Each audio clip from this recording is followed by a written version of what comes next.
What's up, Tailgaters? You're in the booth with Tailgate Nate today. Welcome to my channel. The month of October and the college football season has come to a close, and now as we enter November for the 2023-2024 season, well, this is the way that I would currently rank teams. No, this is not a projection for how I think the college football playoff rankings are going to look tomorrow. In fact, far from it. This is the way that I would rank teams 1 through 25 as of right now. This is my personal top 25, not a reflection of what I think the playoff committee is going to do tomorrow. There are a lot of big-time games in the month of November. There assuredly will be more changes, but as it currently stands right now, you're going to get to see the way that I would rank teams in my top 25. We're going to dive on into it, but before we do that, I just got to say thank you for all the support the channel has seen as of late. It means a lot to me, and you guys can help do a lot more for the channel by hitting the subscribe button and ringing the bell so you know when videos get uploaded, but you can also do a lot more than that. Hey, watching the video is a big way to help support me. You can do more by liking, commenting, sharing, really anything that helps to interact with the channel, helps to support me, and whatever you guys are willing and able to do, I'd greatly appreciate all of it. But enough stalling and enough talking about me.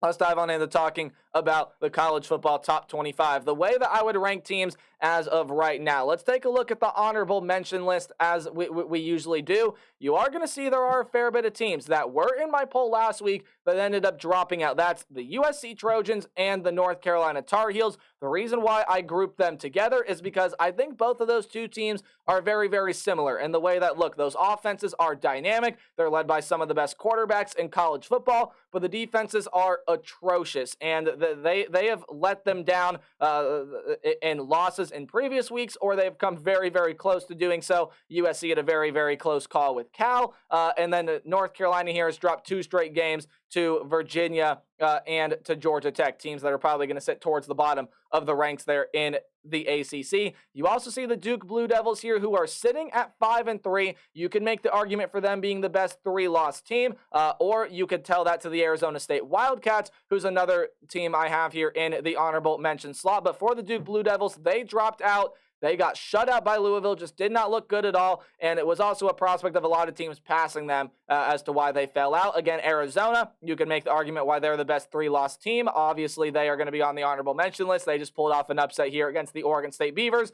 Almost broke into the top 25. Couple teams I like a little bit more. Fresno State, Liberty, and Toledo represent the group of 5. Of course, Fresno State, one of the front runners in the Mountain West. Toledo, probably the front runner in the Mid-American Conference. And then Liberty, still one of the only remaining unbeaten teams here in college football. Rutgers and Iowa, 2 teams representing the Big Ten here. If Rutgers is able to pull off the upset win against Ohio State this week, you know they're going to be in Iowa, probably right now, statistically, one of the best teams in the Big Ten West, although that division, as per usual, is a minefield. And then you have another ACC team in the Miami Hurricanes here as well. Honorable mention list continues to get shorter and shorter. Again, these are teams that did not make my poll. We'll find out who did, starting out with number 25. I've kept the James Madison Dukes down here at number 25. Now, it is to no fault of James Madison's own. They are playing some pretty decent football, and again, they are one of the only unbeaten teams left in college football. However, there are just some teams that ended up jumping them that I ended up starting to like a little bit more than James Madison, as also the Dukes did not play their best football this past weekend. However, a great chance to still go undefeated, and it is such a shame and such a bummer that the NCAA has the ungodly, in my opinion, ridiculous rule that you have to sit out of bowl contention for a couple of years. However, if we do not get enough bowl-eligible teams, James Madison will be a team that will end up going bowling here if there just aren't enough 6-win teams. James Madison, Jacksonville State will fall under that requirement of, well, we don't have enough bowl-eligible teams. Let's just take these guys. Probably that's what the NCAA is going to say, not me. And so we could see that happening as well. So who knows? Hopefully that happens down the line. I think it'd be really awesome for James Madison and Jacksonville State to make a bowl game. But as it stands right now, James Madison, for me, currently at number 25, because there were 3 Big 12 teams that passed them. Now, the order that you put these Big 12 teams in is definitely one that is up for debate. You could argue why Kansas should be the highest ranked. They do have probably the best win out of any of those 3, because Kansas just beat Oklahoma this past week. And I know there are going to be people that were going to be upset if Kansas was above Oklahoma State because Oklahoma State beat them, and there's the head-to-head thing. Head-to-head is not the only thing that matters here. I put Oklahoma State above both of them because of what they did against Cincinnati this past week and how good of football they are playing, especially that running back in Ollie Gordon. He had an electric performance in the game against Cincinnati, 270-plus yards on the ground. That is insane, and Oklahoma State has fixed a lot of those problems that plagued them early this season.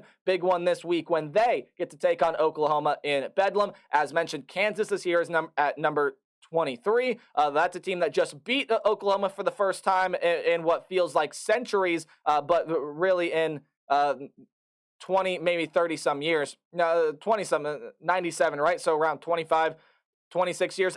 Either way, Kansas ended a lot of streaks in that game against Oklahoma. The goalpost ended up getting dumped into the lake. Kansas absolutely deserves to be back in the rankings. I do have them just slightly behind Oklahoma State, not solely because of the head-to-head matchup, although that does help the case of Oklahoma State being ahead of Kansas. And then Kansas State, hey, the Big 12 title defense has been resurrected, right? A huge game coming up against Texas. That's definitely going to help determine a lot in Big 12 conference play. So you see those three Big 12 teams that right now are kind of sitting still maybe a tier below what Oklahoma and what Texas are performing at right now, but still absolutely three teams that if there's enough chaos and if they win the games that they're supposed to go out and win, maybe pull off another upset here and there, three teams that we could see competing for a Big 12 title. It's going to be a very interesting race in the Big 12 Conference. A lot of fascinating games coming up in the Big 12 title race. Kansas and Iowa State play this week. Yes, that is a big game. Iowa State currently sits at 4-1 in conference. They are one of the players to get into the Big 12 championship game, but moving on past those three teams there that weren't ranked last week that ended up getting in, UCLA. UCLA is up here at number 21. They jump up 3 spots, and it wasn't always pretty in the game against the Colorado Buffaloes. I end up just liking UCLA a little bit more than I like Oklahoma State, a little bit more than I like Kansas, a little bit more than I like Kansas State as well. So that's why UCLA is above all three of those. They do have some really impressive wins on their resume. However, albeit they have probably not played their best football yet. They've been really, really sloppy. You had a lot of turnovers in that game against Colorado, yet your defense held strong and your offense did enough, and you guys found a way to win that game. So good job by UCLA to be able to pull out the win there against the Colorado Buffaloes. Not necessarily rewarding them. It was just also a product of teams above them ended up falling out. So that's why UCLA has jumped up 3 spots here. They definitely can play a lot better football, and I think all Bruin fans know that. So UCLA at 21.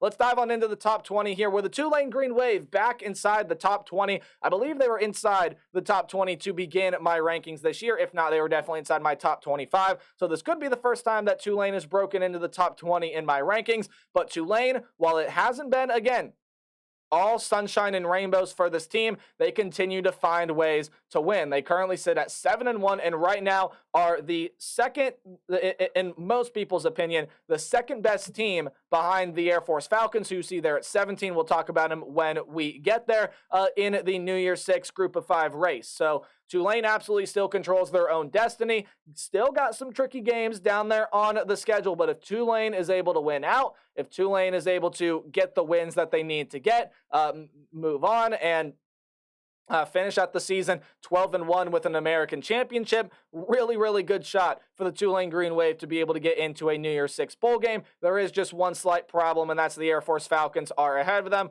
We'll talk about them when they get there. Utah did drop 5 spots for me. They were at 14 last week. Now they dropped down to 19, a product of them getting absolutely plastered by Oregon, and I think that just showed how much this team needs Cam Rising, needs Brant Keithy, needs some sort of spark offensively. This Utah defense can only do so much, especially against a very dynamic offense, or I should say a very dynamic offensive side like the Oregon Ducks. And I don't believe Utah has to play Washington this year, although if they do, or if they did, that would definitely be a tough game for them as well. But when you take a look at the Utah Utes, guys, still just a very, very, very, very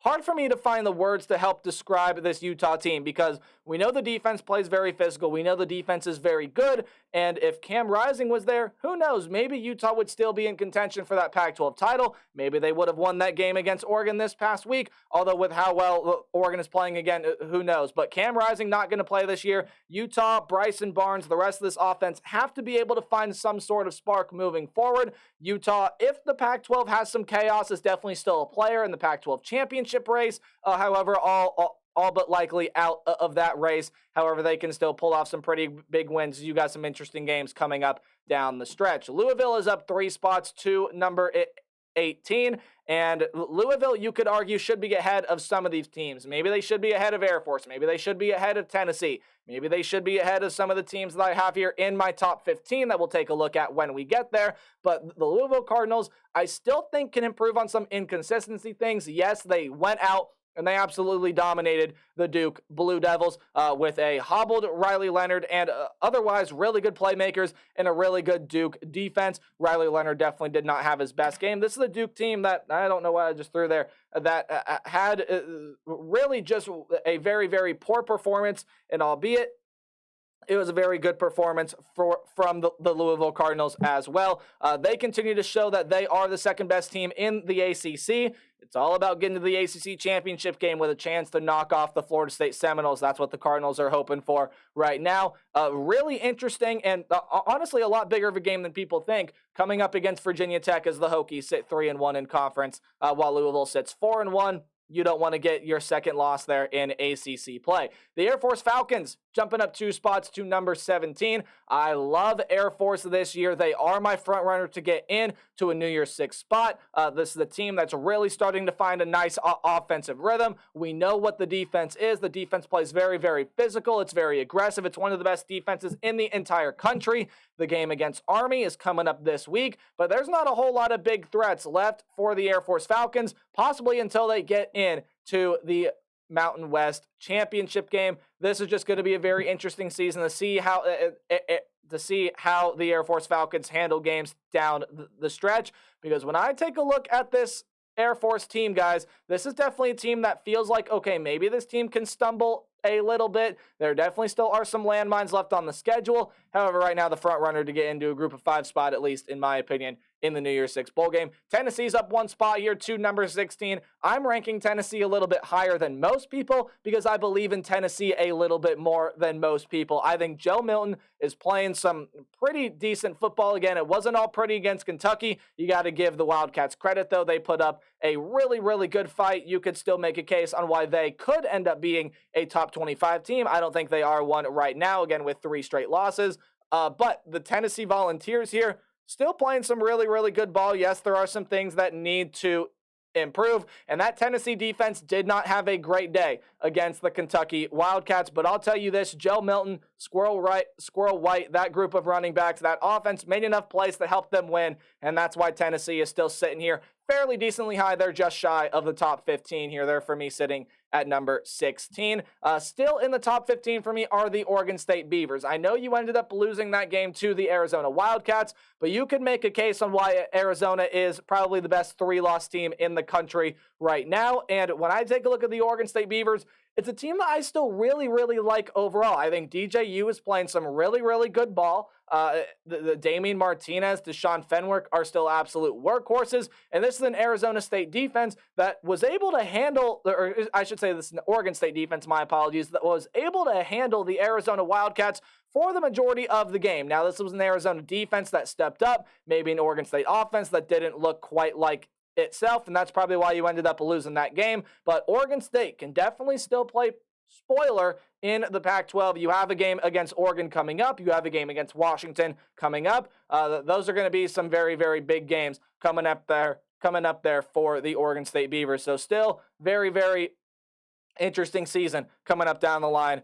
for Jonathan Smith's group. Missouri has jumped up 2 spots. They are at number 14. Again, I just continue to be impressed with the way that Missouri looks. However, Brady Cook has not looked the best, or at least what he has shown earlier in the year in some previous games. And Missouri has a huge game coming up against the Georgia Bulldogs. Right now, a lot of people's number one team, at least in terms of what the AP poll and the coaches poll thinks, right? So those are these are two teams here with Georgia and Missouri that right now are the two teams that are sitting as front runners in the SEC East. Now, Missouri does have to go on the road and play in Athens, but if they're able to go on the road and pull off that upset, it's time to start realistically talking college football playoff for the Missouri Tigers. This is a team that can still absolutely get there. They still control their own destiny. It starts this week with a game against Georgia, an absolutely massive showdown in Athens between those two schools. LSU is still above Missouri here. I would still favor LSU on a neutral field. Having the head-to-head matchup helps, and this is an LSU defense that does continue to show little improvements, but Jaden Daniels and company are playing some of the best offense in college football. Jaden Daniels is one of the front runners for the Heisman Trophy right now, as he should be. He's absolutely balling out in an absolutely massive showdown coming up with the Alabama Crimson Tide, a game that likely will decide which team comes out of the comes out of the SEC West. LSU and Alabama definitely could end up deciding the winner of that game could potentially go on to play in the SEC championship game, although then you get into some weird tiebreaker scenarios because Ole Miss is there as well. Ole Miss obviously beat LSU, but ended up losing to the Alabama Crimson Tide. So we'll see what plays out there, but if LSU is able to go on the road, knock off Alabama, boy, would that be a huge, huge win for that team. And I think a lot of people have started to write LSU off, and maybe I've unintentionally done that. That hasn't been my intention. LSU, I've always said, is still a very good squad, just need to improve on some things defensively, but that offense is really, really tough to stop. If they go on the road in Tuscaloosa and get that big-time win, maybe we could see a 2-loss LSU sneak into the college football playoff. We'll see what happens with that. Again, their only 2 losses being to Ole Miss and Florida State, to, in a lot of people's minds, top 10 teams. You got the Notre Dame Fighting Irish up here at number 12. That's a defense that absolutely handled the Pittsburgh Panthers this past week. Sam Hartman is starting to play at a really, really good level. Notre Dame is 7-2. They've played 9 games. You got Clemson coming up this week, which is not as big of a task as a lot of people thought it was going to be at the beginning of the season. So if Notre Dame can take care of business there, Notre Dame still controls their own destiny to be able to reach a New Year's Six bowl game. Now, it may take some teams ahead of them, obviously, to lose, but Notre Dame still controls their own destiny to be able to get to a New Year's Six spot. So the Fighting Irish sitting here at number 12. And number 11 is the Oklahoma Sooners, just barely missing out on the top 10 for me. It was really, really tricky. It was between the Ole Miss Rebels and the Oklahoma Sooners for me on who I would put as the 10th team. And I just think if those two teams were to play, I think the Ole Miss offense would be able to get it done, because this is an Oklahoma defense that ever since that bye week, ever since that Red River win against the Texas Longhorns, has just not looked great. It got gashed against the UCF Knights. It got gashed, my apologies, against the Kansas Jayhawks. And unlike Red River, Oklahoma's offense and Dylan Gabriel just couldn't get it done. They got down the field. They were able to get a shot at the end zone, but they couldn't get it done. Of course, all the historic streaks with Kansas against Oklahoma ended there. But now the legitimacy of this Oklahoma team is under question. If this defense cannot turn it around and play like what they played before Red River and during Red River and before their bye week, Oklahoma is in a lot of trouble. Huge game coming up here with the Oklahoma State Cowboys in Bedlam. Let's move on in to the top 10, where the Ole Miss Rebels do sit at number 10. This, in my opinion, is a top 10 Ole Miss team. You can make the case on why Oklahoma should be above them at number 10, but I did go with the Ole Miss Rebels. Jackson Dart and company are playing some really, really good football, and this is an Ole Miss defense that not only season to season continues to get better, but it feels like every week there's just a little thing that gets better, and a little thing that gets better, and a little thing that gets better, and who knows, man, with if LSU is able to beat the Alabama Crimson Tide, maybe a couple of other chaos things happen, we could be talking about the Ole Miss Rebels as a team that gets to Atlanta for the SEC championship, and who knows if they're able to win that, Ole Miss is definitely still a huge player in terms of getting into the college football playoff. I think there are a lot of people that are overlooking this Ole Miss team. Yes, there may need to be some chaos things that end up happening. But when I take a look at the Ole Miss Rebels, this is still a team that can get to the college football playoff. They realistically have a shot to do so, but so do the Alabama Crimson Tide. There are people that are writing off Alabama as well, saying this team is not going to be able to get into the college football playoff. I feel like this is a really weird season because there are a lot of people that are writing off a lot of teams in the SEC West that still have a good shot. That's Alabama, that's Ole Miss, and maybe a little bit more of an outside shot considering they have 2 losses, but they do have a playoff resume if they're able to get the win this week in the LSU Tigers. So we're in kind of a weird scenario where a lot of people are writing off a lot of teams in the SEC West, which doesn't normally happen. The Alabama Crimson Tide being one of those teams, and you can't count this team out, especially if they get the win against the LSU Tigers. They are able to go beat the Georgia Bulldogs, maybe the Missouri Tigers, whoever happens to come out of the SEC East. More than likely Georgia, the way things are setting up right now. This is an Alabama team that, while it's had its struggles this year, is still good enough to make a run and get into the college football playoff. It'll be curious to see this Alabama-LSU game this coming week. That's going to be a fun one. Penn State is still above Alabama, though, as Alabama did not play this past week. Penn State, they had their struggles with the Indiana Hoosiers, so it's going to be interesting to see what Penn State is able to do moving forward, because it feels like every time you go play the Ohio State Buckeyes, it's always a very physical game, and then the next week is kind of a letdown, kind of a disappointment, and even if you may win, you don't play as well as you would have wanted to, and Penn State's got some huge games coming up here. Maryland is up next, still could be a tricky game, even though Maryland hasn't been performing as well. Then you get Michigan in Happy Valley. That's an absolutely huge game there on November 11th for both sides. Penn State still controls their own destiny to get into the New Year's Six bowl game, but they're going to need some help if they want to get to the Big Ten championship game and hopefully get in to the college football playoff. But beat Michigan, you have a really good path there in 2 weeks, but you have to improve from some of the performances we've seen out of Penn State the past couple of weeks. Texas has jumped up 1 spot. They are at number 7, courtesy of Oklahoma falling. Texas has jumped up.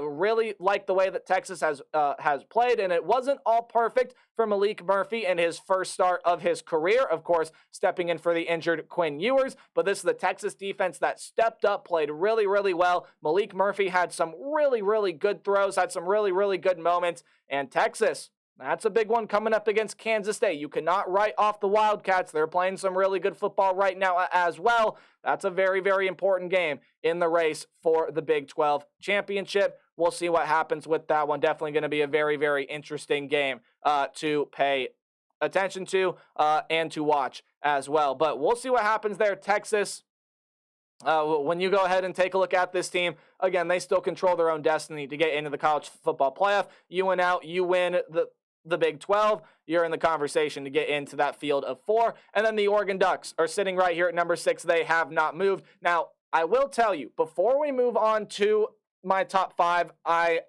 so I'm going to show you my top 5 now, and there's a reason for this. So the top 5 has not moved, but the Oregon Ducks are sitting down there at number 6. Now, just picture there's a 6 slide here, and you see the Oregon Duck graphic, right? Oregon is sitting at number 6. I would make the case on why the Oregon Ducks are a better team than the Washington Huskies. Picture this, right? So if there are a couple calls that maybe even don't get called or go the other way, Oregon's able to win that game. If they make that field goal at the end of regulation, who knows what happens in overtime? You could go through the what-if scenarios all days, but what did happen is Washington won the game. That is why Washington is sitting above Oregon right now. But the way the Huskies have looked the past couple of weeks, and with a lot of tougher games coming up for Washington on the schedule, you still have to play Oregon State. You still have to play USC. And I believe, again, I know I mentioned earlier I was unsure, but I believe there is a game against the Utah Utes coming up here as well. There is. So you have Washington, you have USC, you have Utah, you have Oregon State back-to-back-to-back weeks, which is a very, very dangerous spot for this Washington Husky team.